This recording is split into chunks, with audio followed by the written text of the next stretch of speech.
My name is Jasmen Rogers. I was born on a Monday, August 14, 1989, at North Shore Hospital in North Miami.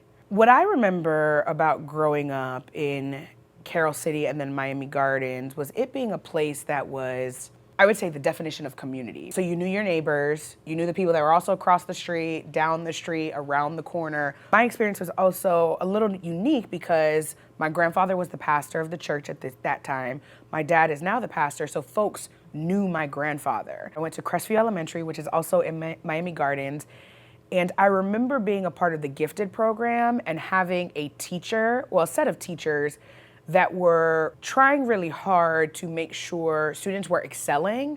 And if you showed yourself as exceptional, they put in extra effort to advance you. And I believe that that's what set me on a trajectory to accomplish so much and become so much. So my mom, Jasmen Rogers, and my dad, Clive Rogers, are immigrants. So I am the first generation born in this country to my family. So my mom got here when she was 5 with her grandmother from Montserrat and Antigua. They settled in Liberty City on 64th Street. My dad got here after high school. So he had graduated in his home country of St. Kitts. So he and his 5 siblings with his parents came here. And the house that my grandfather still lives in around the corner is the original house that they settled in when they moved here. When I left for college at Florida State, I swore I would never come back to South Florida. It's like, it's too much going on. There's too much traffic. It's too many people. I want to live somewhere else. And look at me, back in South Florida. After college, I studied family and child sciences. I wanted to understand how children and families grow together and grow over a lifetime. So where I landed post-college was an internship with the Florida Department of Children and Families investigating child abuse. So I learned a lot about the bureaucracy of the Florida Department of Children and Families. I learned a lot about the systems that impact who we feel are safe or not, depending on who's investigating and what family you're investigating. After that job was over, I wanted to be in Central Florida. But that was around the time that Trayvon Martin was killed. So all across the country, marches are popping up, folks are taking over highways. I was coming home to South Florida to visit with my family.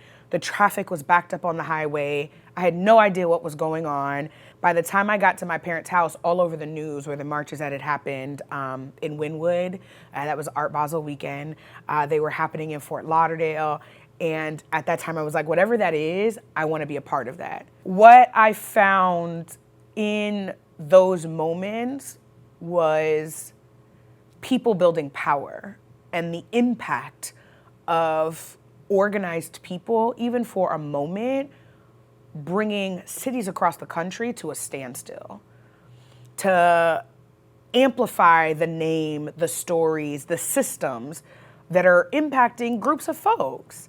Something about that really just drew me in. It imprinted on me, and I said, I need to be here for this. The very first protest I went to was shortly after Trayvon was killed in Sanford, Florida. Al Sharpton was there, Don Lemon was there. There was this big mobilization that happened. I had never been a part of something like that, but felt compelled to. I went to a couple other rallies after that. There were a couple in Sarasota, Tampa that I went to, but it shifted for me after my arrest. I got arrested because we had the street blocked and a car hit me because they wanted to get through the intersection that we clearly had blocked off. The police were there, and so my instinct was to turn around and kind of like tap on the hood, like, hey, I'm here. And as soon as I did that, they grabbed me and said, we don't do that here. So they arrested me for disturbing the peace and disorderly conduct. That was the moment that really radicalized me. Like, who are we protecting? Who are we serving? A car versus a human? Like, what are we doing? I was in jail, in the Broward County jail for hours, right? Like, it wasn't a 24-hour thing. It was hours. But in that moment, the food that they gave us, I was like, this is terrible. I'm not eating that. And when they finally took me from the holding cell into the cell where I was supposed to sleep that night, there was only one bed and 2 of us. So yes, that radicalized me to be like, what are we doing? So it's from that moment again, very much truthfully, I'm not quite a villain, but a villain origin story that was like, we have to do something about all of this. And what that then looked like for me was, I find myself to be a very curious person. So I was asking a lot of questions like, why is this allowed? How can this come to be? Because clearly there is some law that they used to put me in jail. Where did it come from? What is it? That is what then brought me to the Florida statutes, to the Florida legislature, to understand how a bill becomes a law. And that next legislative session in 2015, I was on the Florida website, the Florida House website, looking through bills, hundreds of bills, to see what are we prioritizing? What bills are moving? What are we protecting, right? If it's not people, what are we actually doing in the state of Florida? So at a time where people are demanding the protection of Black life. So that is where my love of policy comes from, because I understand the power in it. I understand the power in those Black and white words that at any point in time can say, you are going to jail. You can't be here. You can't be there. You can't live here. You can't learn this. Literally, the air we breathe in Florida is a political decision. The water we drink is a political decision.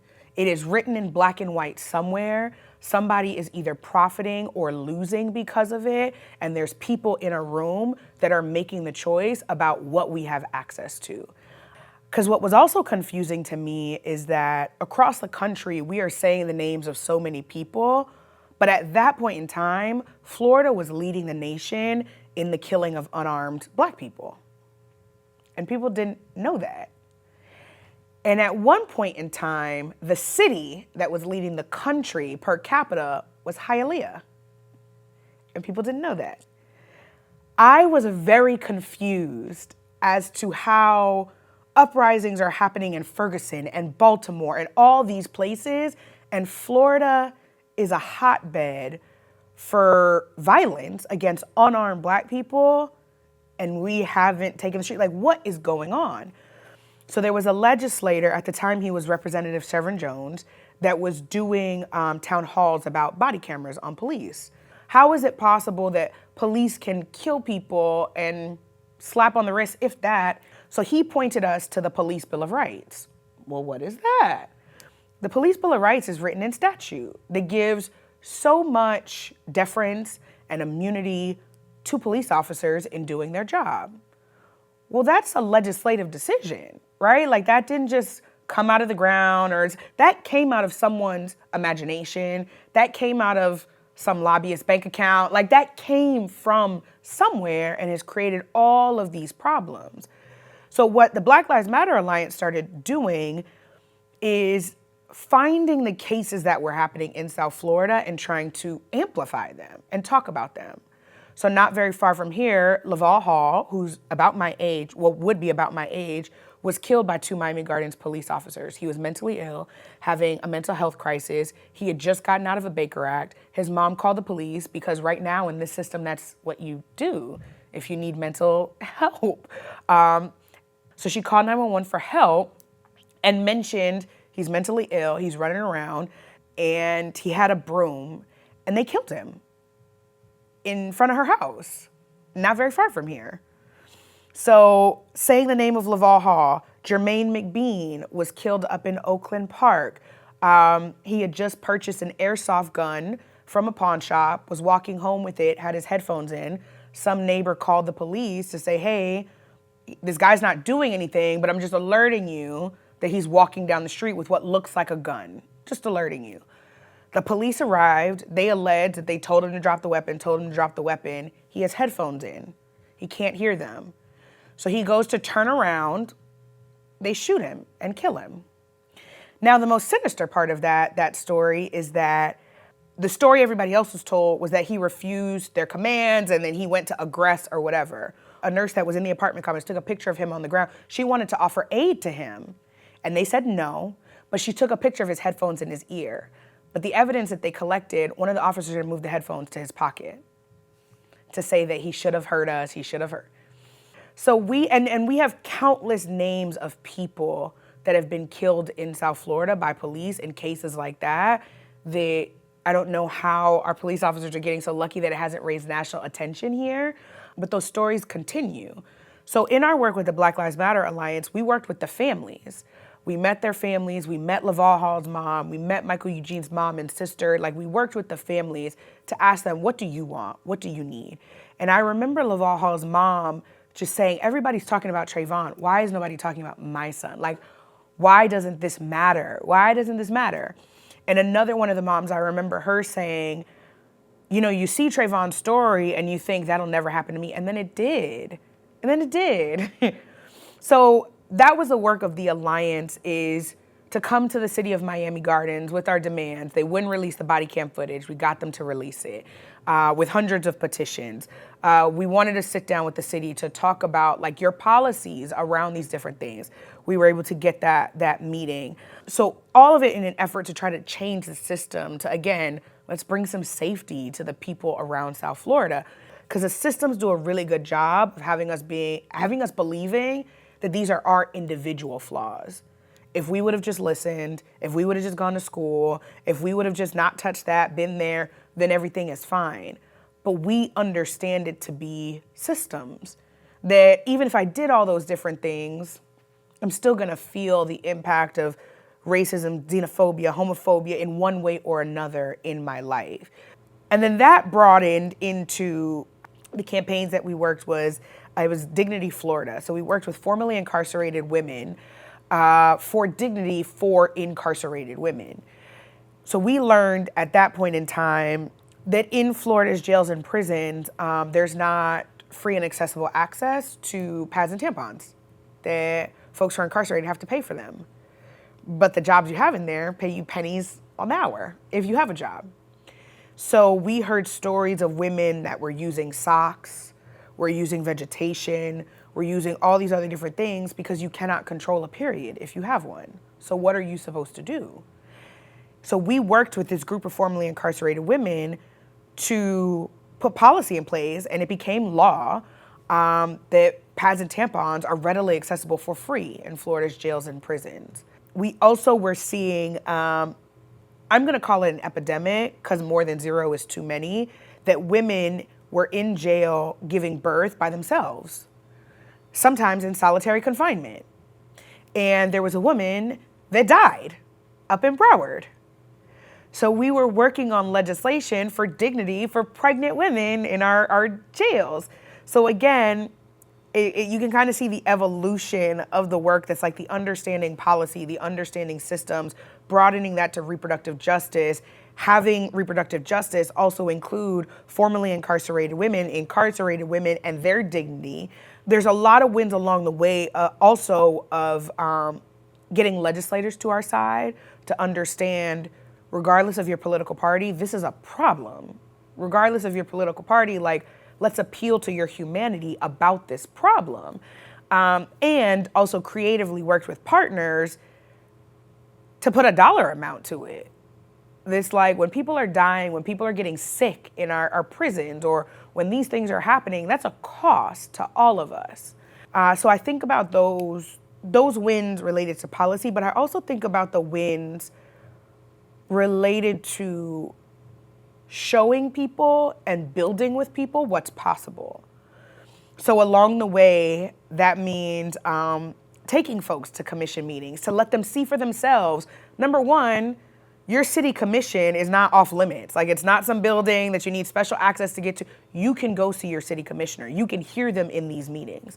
Same thing with the legislature in Tallahassee. And through all of that work, what was birthed that I led on with an incredible team of people was Black Girls Day at the Capitol. So there had never been a space where Black girls were prioritized in policy making in the Florida legislature. So the evolution of that program over years is we started with 25 folks that we took all the way up to 200. And the purpose of that was twofold. Number one, to teach Black women and girls about the legislative process and to push their policy priorities, and also to show love to our Black women legislators. Because there wasn't that many of them at the time, there still is not. So how do we wrap them with love and say, we see you, thank you for this work that you're doing? Elections are important and we cannot ignore them. No matter how progressive we get, we cannot ignore that elections will happen with or without us. And if they happen without us, they're going to be detrimental to us. So part of that for me has been through candidate work and also like the policy making work and the narrative building around elections and why they're important. We can't keep yelling at people every 2 years that they just need to vote. We can't, that's not sustained, it's not working. But what we can do is things like Black Girls at the Capitol. What we can do is deep political education that is sensitive and empathetic to people and their apathy and why they don't want to go vote and why they don't feel empowered by the system, and meets them where they are to say, all right, but this is what we can do if we get this person in, or this is what we can do if we change it, even if it's not about a single candidate. This is what we can do if we build together at the ballot box and in the streets. So in 2020, I made the beautifully ridiculous decision to run for office during COVID. I launched a campaign for the Florida legislature.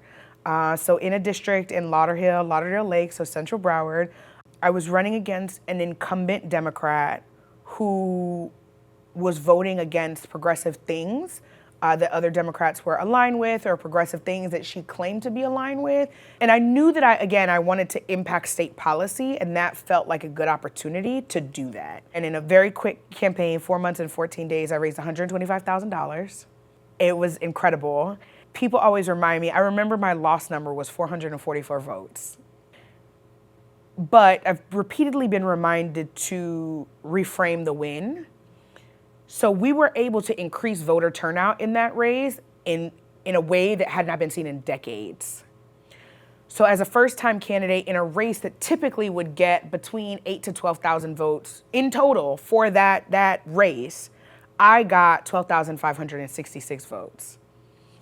So again, she won, but then that means that double the amount of people came out to vote. A win is a win. We're gonna count that as a win. The other win is that I have not left policymaking and the work that I knew is necessary versus other people that run for office for their egos. And then they lose and then they're gone. Or they win and they're still gone. So to still be in this position and still be doing this work in one way or another, again, is the win for me. And for me, it's a constant message that I tell myself that I want people to feel my heart in everything I do. My heart for Florida, that's fully on display. My fiance will say, every time you go have a meeting, you come home with another idea, like that you just want to do every single time. And she's not wrong, because I see the possibilities, right? Like I see the places that we can connect and we can collaborate and build beautiful things together. What keeps me here is community. Starting with my family is here. My family is here. So when I talk about sustainability, when I make this commitment to this work, there's a huge part of me that's like, I gotta live that in practice. When I talk about we should be here, I deserve to be here. Florida is home. Like I have to do that in practice. The pockets of possibility, they're getting bigger. People are getting more and more fed up. We see that in recent elections. And so the conversations that we're able to have around what we deserve and what is possible are getting bigger. We're seeing new people that are a part of that conversation. I see that even with my parents and the ways that they are paying attention to the impact of politics differently these days. That for them, it was very much like, get your education, go to work, and everything will be fine. That's no longer true. And they are seeing that when they think about their retirement and what's possible in their retirement and how they'll be able to retire with dignity and live out the rest of their life in Florida. And does that feel like a trap? Like they have nowhere else that they could be versus I actually want to stay here. I saw something the other day that said, we're in this moment of inflation. Everything is being inflated except our wages. We don't deserve that. We don't deserve that. So there's some days it's like, that's enough is enough. Like we gotta go, we gotta find somewhere else. There's so many other places we can go. And then there's a lot more days where, again, because we don't deserve that, let's build something. If for nothing else, let's build some joy. Let's build some resilience. Let's build some laughter. Let's build some community around some good food and music. Let's build something together.